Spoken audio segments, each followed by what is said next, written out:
रिंचन और रावणचंद्र, ये दो ऐसे नाम हैं जो कश्मीर के इतिहास में सबसे पहले इस्लाम धर्म ग्रहण करने वालों के रूप में दर्ज हैं। दोस्तों नमस्कार, नेशनल ह्यूरिस्ट मीडिया पर आपका स्वागत है। आज आपसे चर्चा होगी फिल्म द कश्मीर फाइल्स के बहाने कश्मीर पर। वीडियो थोड़ी लंबी हो सकती है, थोड़ी बड़ी हो सकती है, इसलिए धैर्य से सुनिएगा और वीडियो में तथ्य तर्क पसंद आए तो शेयर करिएगा, लाइक करिएगा, चैनल को सब्सक्राइब करिएगा, दूसरे लोगों तक भी इसे बढ़ाइएगा, जिससे ज़्यादा से ज़्यादा लोग यह जान सकें कि आखिर कश्मीर में क्या हुआ था। 19 जनवरी 1990 की रात फिल्म में बहुत कुछ दिखाया गया है, सोशल मीडिया पर भी तमाम चर्चाएं हो रही हैं, लेकिन बहुत कुछ ऐसा है जो ढका छिपा हुआ है, जिसकी चर्चा नहीं हो रही, या कहिए कि तमाम लोगों को जानकारी नहीं है। फिल्म मैंने भी देखी और जितना मुझे कश्मीर के बारे में जानकारी है, मुझे ऐसा लगा कि कश्मीर में, इस फिल्म में कश्मीर को लेकर तकरीबन 20 से 25% तक सच्चाई सामने आ पाई है। बहुत बड़ी सच्चाई ऐसी है जो अब तक खुलकर सामने नहीं आई है। एक बड़ा हिस्सा है देश में जो इस फिल्म को झुठला रहा है और बता रहा है कि फिल्म में सब झूठे हैं, गलत हैं, कश्मीर से कोई जेनोसाइड नहीं हुआ, कोई नरसंहार नहीं हुआ, कश्मीर में कोई पलायन नहीं हुआ, कश्मीरी पंडित वहां से अपने आप स्वेच्छा से भागे थे। कोई अपना घर छोड़कर स्वेच्छा से हमेशा के लिए भाग जाता है। यह तर्क, यह तथ्य पहली बार सुनने को मिल रहा है। हम आपको कुछ नाम गिनाने जा रहे हैं जिनसे आप इस बात का अंदाजा लगा सकते हैं कि क्या हुआ रहा होगा, कितने लोगों की हत्याएं हुई रही होंगी। और हत्याएं 1-2 दिनों में नहीं हुई, इन हत्याओं का सिलसिला 1989 से ही शुरू हो गया था। यानी 19 जनवरी 1990 की अचानक कुछ नहीं हुआ, उसकी तैयारी पहले से चल रही थी। हम आपको कुछ नाम गिनाने की कोशिश करते हैं, हालांकि सभी नामों को गिनाना संभव नहीं होगा कि यह नाम 350 के आसपास हैं। मेरे पास जो नाम सामने अब तक पड़ताल के दौरान सामने आए, उनमें करीब 350 ऐसे लोगों के नाम सामने आए जिनकी हत्याएं की गई हैं। इनमें कुछ नामों को उनकी हत्याओं की तारीख के साथ मैं आपको बताने जा रहा हूं। आप चाहेंगे तो तलाश करेंगे तो ये नाम आपको मिल भी जाएंगे कि इन लोगों की हत्याएं हुई थी या नहीं हुई थी, और कश्मीरी पंडित किस, या कह लीजिए कश्मीरी हिंदू किस कदर डरे सहमे अपने घरों को छोड़कर भागने के लिए मजबूर हुए थे। पहला नाम प्रभावती का है, जिनकी हत्या 14 मार्च 1989 को की गई थी। दीनानाथ रैना 15 अगस्त 1989, टीकालाल टिपलू 14 सितंबर 1989, श्रीमती शीला टिक्कू 1 नवंबर 1989, नीलकांत गंजू 1 नवंबर 1989, प्रेमनाथ भट्ट 27 दिसंबर 1989, ML भान 15 जनवरी 1990, PK कटरू 19 जनवरी 1990, सतीश कुमार टिक्कू 22 जनवरी 1990, तेज किशन राजदान 22 फरवरी 1990, लासा कौल 13 फरवरी 1990, अनिल भान 16 फरवरी 1990, अशोक काजी 23 फरवरी 1990, नवीन सप्रू 27 फरवरी 1990, PN हांडू 1 मार्च 1990, जगन्नाथ 3 मार्च 1990, निर्मला रैना 6 मार्च 1990, काशीनाथ 6 मार्च 1990, रतनलाल 10 मार्च 1990, TK राजदान 15 मार्च 1990, AK रैना 19 मार्च 1990, BK गंजू 19 मार्च 1990, गुलशन लाल रैना 19 मार्च 1990, अवतार किशन रैना 20 मार्च 1990, गुलशन लाल लांबा 21 मार्च 1990। जिनकी हत्याएं की गई वह लिस्ट बहुत लंबी है। इस सूची से आपको यह तो पता चल गया कि जनवरी 1990 में ही हत्याओं का सिलसिला शुरू नहीं हुआ था, बल्कि 1989 से ही यह शुरू हो गई थी। घटनाएं, कश्मीरी हिंदुओं की हत्याएं शुरू हो गई थी और जिसके बाद यह माहौल बना कि कश्मीरी हिंदुओं को अपना घर बार छोड़कर वहां से भागना पड़ा। इस फिल्म के बहाने बड़ी संख्या ऐसे लोगों की भी है जो कश्मीरी हिंदुओं के पलायन के लिए तत्कालीन राज्यपाल जगमोहन मल्होत्रा को जिम्मेदार ठहराते हैं। तमाम लोग यह तर्क देते हैं कि जिस वक्त पलायन हुआ, नरसंहार हुआ, उस वक्त जगमोहन जम्मू कश्मीर के राज्यपाल थे। यह गलत तर्क और तथ्य प्रस्तुत करके मामले को उलझाने, लोगों को बरगलाने, तथ्यों को तोड़ मरोड़ कर प्रस्तुत करने का सीधे तौर पर मामला है। दरअसल जगमोहन को तत्कालीन केंद्र सरकार यानी प्रधानमंत्री वीपी सिंह की अगुवाई वाली सरकार ने 19 जनवरी 1990 की रात कश्मीर में स्थिति बेकाबू होने के बाद बीएसएफ के हवाई जहाज से आधी रात को पहुंचाया गया था। इसके पहले राज्य में नेशनल कॉन्फ्रेंस की कांग्रेस समर्थित सरकार थी। यह सरकार 1987 के विवादास्पद चुनावों में निर्वाचित हुई थी और जगमोहन भी पहली बार कश्मीर नहीं पहुंचे थे। वह 1984 में कश्मीर के पहली बार राज्यपाल बने और 1989 तक वहां रहे। उनका पहला कार्यकाल बेहद सफल माना जाता है, विकासात्मक माना जाता है। और एक तर्क यह भी दिया जाता है कि जगमोहन भारतीय जनता पार्टी से जुड़े हुए थे और भारतीय जनता पार्टी वीपी सिंह सरकार में शामिल थी, इसलिए उसने जगमोहन को वहां भेजा और भाजपा के इशारे पर जगमोहन ने कश्मीरी हिंदुओं को वहां से निकाला और राजनीति शुरू की। उनका वह दौर असफल था। यह भी सरासर गलत है। ज्यादातर लोग जो दिल्ली की राजनीति को जानते हैं वह यह जानते हैं कि जगमोहन दिल्ली विकास प्राधिकरण के उपाध्यक्ष थे और संजय गांधी के बेहद करीबी हुआ करते थे। 1971 में उनको पद्मश्री पुरस्कार मिला था, फिर 1977 में उनको पद्म अवार्ड मिला था। उस दौरान भारतीय जनता पार्टी के वह न निकट थे, न भारतीय जनता पार्टी में वह शामिल थे। वह बतौर आईएएस काम कर रहे थे। आपातकाल के दौरान संजय गांधी के निकटवर्ती आईएएस अफसरों में शुमार जगमोहन ने दिल्ली में तमाम ऐसे काम किए थे जिनकी चर्चा हुई थी। और 1984 में भी भारतीय जनता पार्टी नहीं थी जिसने जगमोहन को जम्मू कश्मीर का राज्यपाल बनाया था। 1990 में जगमोहन कश्मीर तब भेजे गए जब कांग्रेस समर्थित फारूक अब्दुल्ला की सरकार के रहते हुए कश्मीर घाटी में हिंदुओं का उत्पीड़न, नरसंहार का दौर शुरू हो गया था। फिल्म में कुछ हिस्से नहीं दिखाए गए। उनके बारे में यह कहा जा रहा है कि सेंसर ने उन दृश्यों को काट दिया, यह कहते हुए कि इससे समाज पर बुरा असर पड़ेगा। इनमें नाबालिग लड़कियों की सामूहिक दुराचार, हत्या, तिरंगे के अपमान के दृश्य और कुछ ऐसी हत्याएं और सामूहिक दुराचार के मामले थे जिन्हें लेकर सेंसर बोर्ड ने आपत्ति जताई और करीब 7 कट लगाए। इसके बाद फिल्म सिनेमाघरों में आई।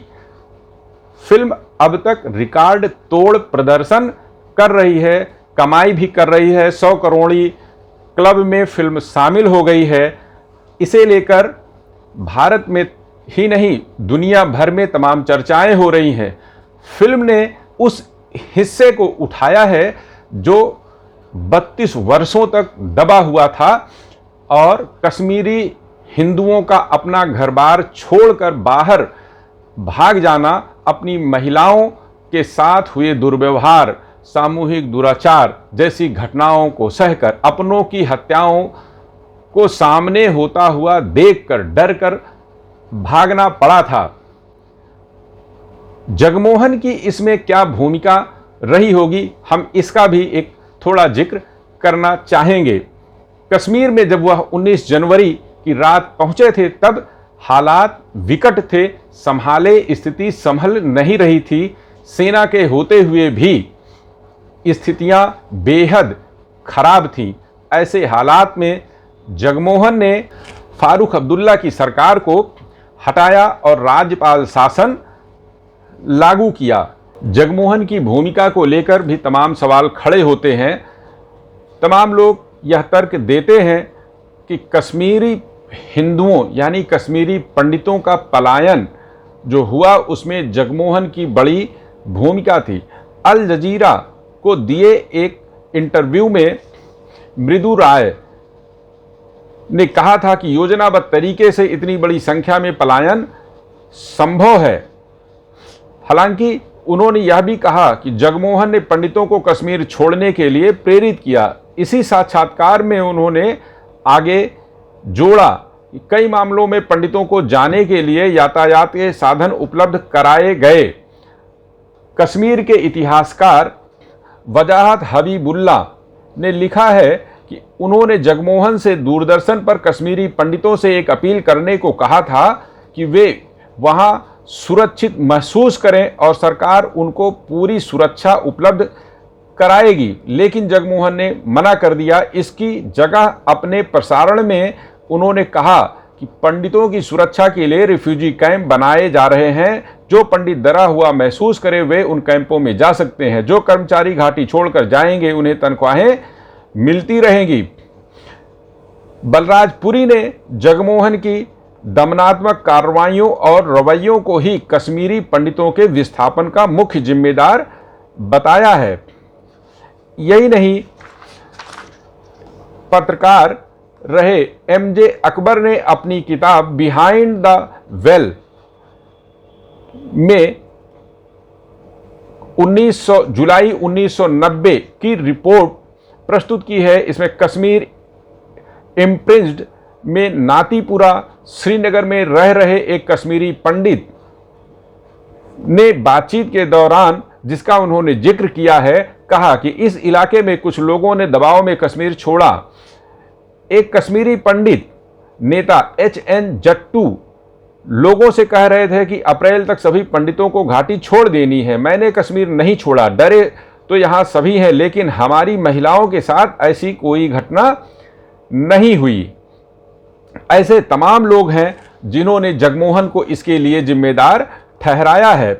तौलीन सिंह ने अपनी पुस्तक कश्मीर अ ट्रेजेडी ऑफ एरर्स में लिखा कि कई मुसलमान यह आरोप लगाते हैं कि जगमोहन ने कश्मीरी पंडितों को घाटी छोड़ने के लिए प्रेरित किया। यह सच हो या नहीं, लेकिन यह तो सच ही है कि जगमोहन ने कश्मीर में आने के कुछ दिनों के भीतर वे समूह में घाटी छोड़ गए और इस बात के पर्याप्त सबूत हैं कि जाने के लिए संसाधन भी उपलब्ध कराए गए।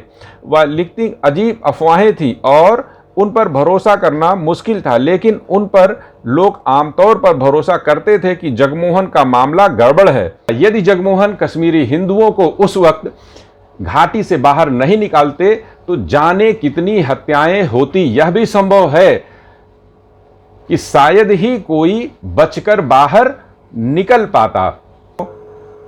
द कश्मीर फाइल्स में दिखाए गए तथ्य अचानक उपजे नहीं हैं। कश्मीर में धर्मांतरण और हिंदुओं के पलायन नरसंहार की कहानी भी अचानक उपजी नहीं है। यह करीब 700-800 वर्ष पुरानी है।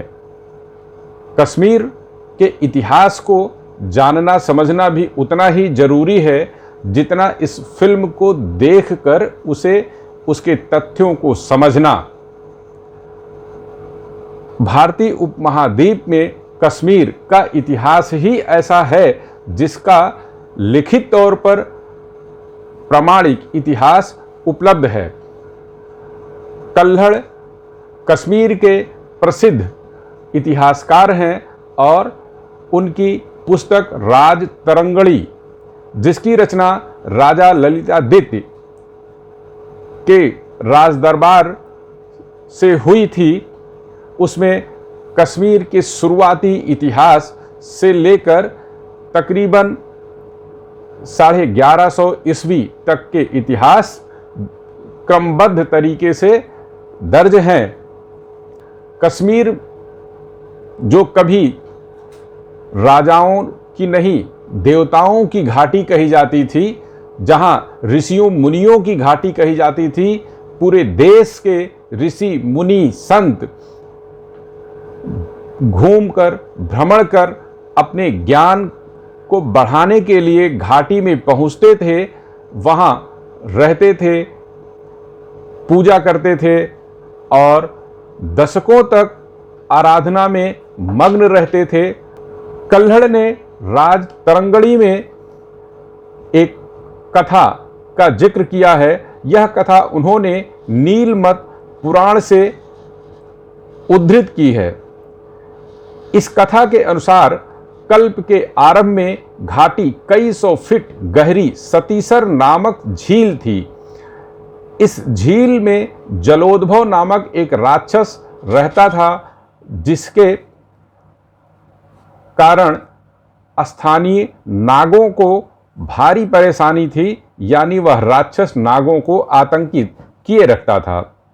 7वें मनु के समय नागकुल के गुरु कश्यप मुनि जब हिमालय की तीर्थ यात्रा पर आए तो उन्होंने जलोद्भव के अत्याचारों की जानकारी की।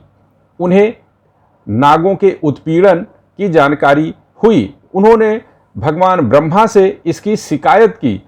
भगवान ब्रह्मा के आदेश पर देवताओं ने झील को चारों तरफ से घेर लिया, लेकिन जलोद्भव को यह वरदान प्राप्त था कि वह जब तक जल में रहेगा उसकी मौत नहीं हो सकती, कोई उसकी हत्या भी नहीं कर सकता। ऐसे वरदान को देखते हुए भगवान विष्णु ने अपने बड़े भाई बलभद्र को बुलाया और उन्होंने अपने हल से झील के चारों तरफ एक 12 मूल बना दिया, यानी जो वर्तमान में जिसे 12 मूला कहते हैं, उसकी पहाड़ियों में एक गोल छेद बना दिया, जिससे झील का सारा पानी बह गया। इसके बाद भगवान विष्णु ने अपने चक्र से जलोद्भव राक्षस की गर्दन काट दी और कश्यप मुनि इस सूखी घाटी में बस गए। कश्यप के नाम पर ही इस घाटी का नाम कश्मीर पड़ा है।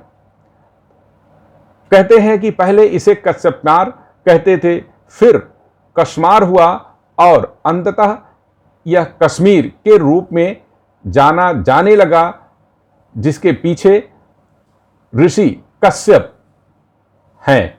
आश्चर्यजनक तथ्य यह भी है कि भूवैज्ञानिकों ने अपने शोध में यह पाया है कि वास्तव में यहाँ एक बड़ी झील थी, जो बर्फ युग के बाद के एक बड़े भूकंप में पहाड़ों के धंसने से हुए छिद्र के कारण बह गई और यह हरी भरी घाटी अस्तित्व में आई। श्रीनगर के पास हुई एक खुदाई में यहाँ 2000 वर्ष पहले मनुष्यों के निवास के अपुष्ट प्रमाण भी मिले हैं। बताते हैं कि नाग, पिशाच और यक्ष यहाँ के सबसे पहले निवासी माने जाते हैं, जिसके बाद खस, डार, भट्ट, डामर, निषाद, तांत्रिन आदि कबीलों ने घाटी में प्रवेश किया। इसमें डार, भट्ट, डामर, खस जैसे उपनाम अब भी कश्मीरी पंडितों में देखने को मिलते हैं। नाग कबीले के लोग सांस्कृतिक रूप से बेहद समृद्ध थे। सांख्य दर्शन के प्रणेता कपिल इसी वंश के थे। प्रसिद्ध बौद्ध विद्वान नागार्जुन और नागबुद्ध भी नाग वंश से ही ताल्लुक रखते थे। कश्मीर का इस्लामीकरण कब से शुरू हुआ, इसका भी आपको एक संक्षेप में जानकारी देना हम चाहेंगे, जो बेहद जरूरी है यह जानने के लिए कि वर्तमान में या पिछले तकरीबन 30, 32, 35 सालों से कश्मीर में जो हिंदुओं का उत्पीड़न, पलायन हुआ, उसके पीछे क्या वजह हो सकती है? कश्मीर में मुस्लिमों का प्रवेश कब से शुरू हुआ, यह भी जानना एक रोचक है। इतिहास से जानकारी खंगालने में जो तथ्य सामने आए, उसके अनुसार महमूद गजनवी ने 1015 और 1021 ईस्वी में कश्मीर पर आक्रमण की नाकाम कोशिश की। गजनवी के इतिहासकार अबुल फैजल बैहकी ने इस बात का जिक्र किया है कि महमूद गजनवी ने लूट मार के साथ बड़ी संख्या में लोगों का धर्मांतरण कराया था, लेकिन सबसे पहले धर्मांतरण करने वाले कौन लोग थे, इसका जिक्र उन्होंने नहीं किया। बाद में मंगोल आक्रांता दुलचा ने बारामूला दर्रे के रास्ते तत्कालीन राजा सहदेव पर हमला किया। राजा सहदेव कमजोर शासकों में शुमार किए जाते हैं। वह मैदान छोड़कर भाग गए और दुलचा ने 8 महीने तक लूटमार की, मठ मंदिरों को तोड़ा, ध्वस्त किया, नष्ट किया, उनकी संपत्तियों को लूट लिया, सोने चांदी गहने लूट लिए, महिलाओं को शिकार बनाया, पुरुषों और बच्चों की नृशंसता के साथ हत्या की गई।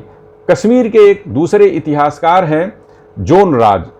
उन्होंने दुलचा के आक्रमण का जिक्र किया है। आक्रमण, लूट, बलात्कार, हत्याओं का जो जिक्र इतिहासकार जोन राज ने किया है, वह बेहद हृदय विदारक है। उसे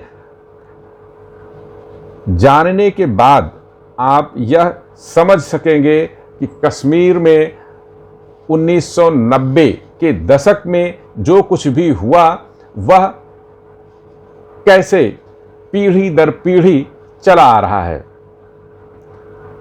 राजा सहदेव की कमजोरी के बीच स्वात घाटी निवासी शाहमीर और लद्दाख निवासी बौद्ध रिंचन, जिसका असली नाम लाचेन रिग्याल बू रिंचेन है, घाटी में पहुंचे।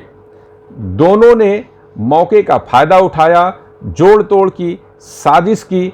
इसके साथ उन्होंने घाटी की सत्ता भी हथिया ली। रिंचन ने राजा सहदेव के सेनापति से राजा बने रामचंद्र की बेटी कोटा से शादी की। 6 अक्टूबर 1320 को रिंचन ने कश्मीर की गद्दी पर भी कब्जा कर लिया। कहते हैं कुछ ही दिन बीते कि रिंचन सुहरावर्दी संप्रदाय के सूफी संत बुलबुल शाह से प्रभावित होकर इस्लाम धर्म अपना लिया।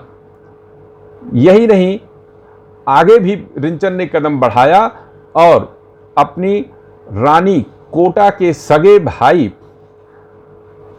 रावणचंद्र को भी इस्लाम धर्म ग्रहण कराया। दोनों ने बुलबुल शाह से प्रभावित होकर यह काम किया और बुलबुल शाह का असली नाम सैयद शरफ अल दीन था, जो तुर्किस्तान से राजा सहदेव के समय में कश्मीर आए थे, जिन्हें वहां शरण मिली थी और बाद में वह कश्मीर के इस्लामीकरण की शुरुआत के बीज बोए। रिंचन और रावणचंद्र ये 2 ऐसे नाम हैं जो कश्मीर के इतिहास में सबसे पहले इस्लाम धर्म ग्रहण करने वालों के रूप में दर्ज हैं। बताते एक युद्ध में रिंचन की मृत्यु हो गई तो स्वात घाटी से पहुंचे शाहमीर ने छलबल साजिश से सत्ता हथिया ली। शाहमीर ने सुल्तान शमसुद्दीन के नाम से गद्दी नशीन हुआ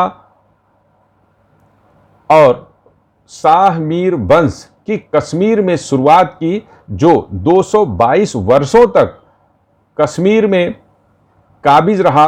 उसके परिवार की वंश की सत्ता रही और शाहमीर वंश का शासनकाल ही कश्मीर में इस्लाम धर्म के वर्चस्वशाली धर्म के रूप में फैला।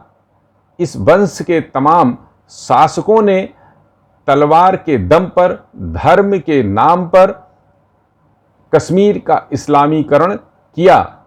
और केवल इसमें शासक ही शामिल नहीं थे, बल्कि सूफी संत जिन्हें संतों की उपाधि दी जा, लेकिन कश्मीर में पहुंचे सूफी संतों का जो काम था उसे देखकर आप हैरत से भर उठेंगे कि इन संतों ने शासकों पर अपना प्रभाव, अपना सिक्का जमा कर किस तरह इस्लामीकरण को बढ़ावा दिया। कुछ घटनाओं का यहाँ हम जिक्र करेंगे जिससे आपको यह समझने में मदद मिलेगी कि सूफी संतों का भारत में, कश्मीर में इस्लामीकरण में क्या योगदान रहा है। कश्मीर में एक सूफी संत थे सैयद अली हमदानी। वह नक्शबंदी सिलसिले से प्रभावित थे। 1379 ईस्वी में 600 शागिर्दों के साथ वह कश्मीर पहुंचे थे। उनके कश्मीर पहुंचने का वहां क्या असर पड़ा, इसका जिक्र इतिहासकार MD सूबी करते हैं। वह कहते हैं कि हमदानी ने चमत्कारी मामले में हिंदू संतों को परास्त कर मंदिरों को मस्जिदों में बदलने की शुरुआत कराई। एक अन्य इतिहासकार हैं रिजवी। उनका मानना है कि सुल्तान के प्रभाव का इस्तेमाल कर सूफी संत सैयद अली हमदानी ने कश्मीर के काली मंदिर को तोड़वा दिया और अपनी खानकाह बनवाई। और यह काम उन्होंने अकेले नहीं किया, उनके शिष्यों ने भी कश्मीर के तमाम मंदिरों को तोड़वाया और उनकी जगह मस्जिदों का निर्माण करवाया। सैयद अली हमदानी के एक साहबजादे हुए जिनका नाम है मीर सैयद मोहम्मद हमदानी। कहते हैं कि मीर सैयद मोहम्मद हमदानी कश्मीर में इस्लाम का राज्य स्थापित करने के लिए हर तरह के जुल्मों सितम के हिमायती थे। इसके लिए जो भी रास्ता अख्तियार करना पड़े वह उसका समर्थन करते थे। सैयद मोहम्मद हमदानी ने तत्कालीन राजाओं पर अपना भरपूर असर डाला, अपने प्रभाव में लिया और नतीजा बेहद गंभीर हुआ। हिंदू बहुल कश्मीर धीरे धीरे इस्लामिक बहुल कश्मीर में बदलने की शुरुआत मीर सैयद मोहम्मद हमदानी के दौरान ही हुई। उन्होंने शमशीर वंश के राजा शासक को प्रभावित किया। एक राजा हुए सिकंदर जो कुतुबुद्दीन के पुत्र थे। सिकंदर की मां का नाम रानी सूरा था, यानी एक हिंदू मां की कोख से सिकंदर का जन्म हुआ था। और कुतुबुद्दीन मंदिरों को तोड़ने का विरोधी बताया जाता है कश्मीर के इतिहास में, लेकिन पिता से मिले असर और शिक्षा के बजाय मीर सैयद मोहम्मद हमदानी के प्रभाव में आए सिकंदर ने धर्मांतरण और हिंदू प्रतीकों को नष्ट करने का जो काम शुरू किया, उसके कारण उसे कश्मीर के इतिहास में सिकंदर बुतकिशन की उपाधि मिली। बुतकिशन किसे कहते हैं?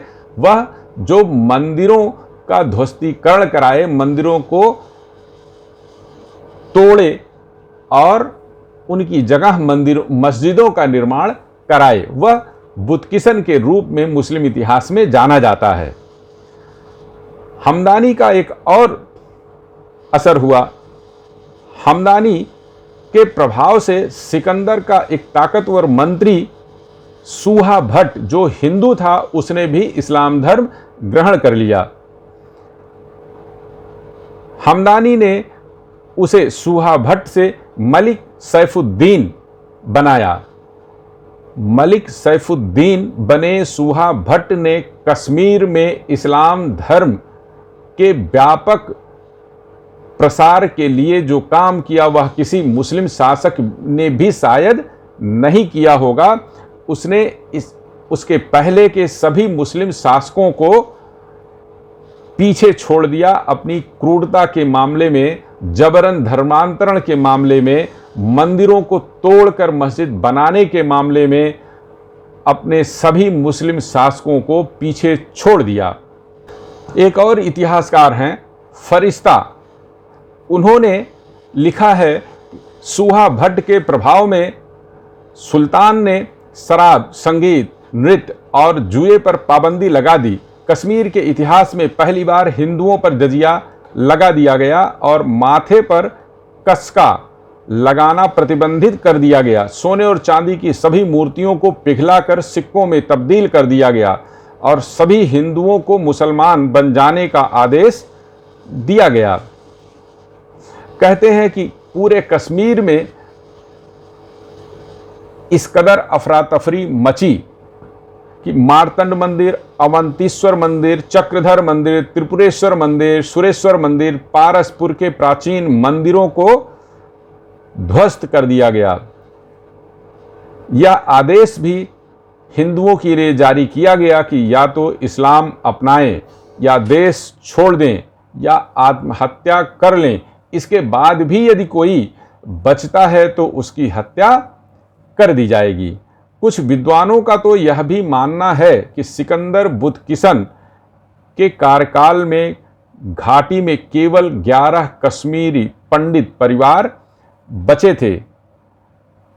इतिहासकार जोनराज की माने तो कोई मंदिर साबूत नहीं बचा था और इसके बाद तो तमाम ऐसे राजा आए जिन्होंने कश्मीर में इस्लामीकरण को बढ़ावा दिया और धीरे धीरे हिंदू बहुल कश्मीर इस्लाम और उसके मानने वाले लोगों से भर गया। घाटी में 1947 के बाद तमाम ऐसी घटनाएं हुई जिन्हें आप जानते हैं और तमाम ऐसी घटनाएं भी हुई जिन्हें आप नहीं जानते हैं। कश्मीर में हुआ नरसंहार, पलायन, यदि द कश्मीर फाइल फिल्म नहीं आई हुई होती तो नई पीढ़ी के ज़्यादातर लड़के उससे अनजान रहते, अनभिज्ञ रहते। फिल्म जैसी भी हो उस पर विवाद हो सकते हैं, विवाद लंबे समय तक चल सकते हैं, लेकिन फिल्म ने एक घटना को फिर से, और एक घटना ना कहिए बल्कि घटनाओं की सीरीज कहिए, लगातार घटनाएं होती रहीं। 2021 में भी एक घटना हुई जिसमें कश्मीरी हिंदुओं को, सिखों को निशाना बनाया गया था। आतंकवादियों ने पूछ कर हिंदुओं और सिखों की हत्या की। एक स्कूल में 2 शिक्षकों की हत्याओं का मामला आपके जेहन में संभव है ताज़ा हो, जिसमें आतंकियों ने स्कूल में तैनात सभी मुस्लिम बच्चों और मुस्लिम शिक्षकों को वहां से जाने का आदेश दिया और मुस्लिम शिक्षकों की पहचान के आधार पर ही 2 हिंदू स्टाफ को रोक लिया और बाद में दोनों को गोलियों से भून दिया। ऐसी ही घटनाएं 1989 से लेकर 1990, 1991, 1992 के बीच हुई थी, जिनमें से कुछ एक घटनाओं को उदाहरण के तौर पर लेकर द कश्मीर फाइल्स फिल्म का निर्माण हुआ है। नमस्कार, धन्यवाद।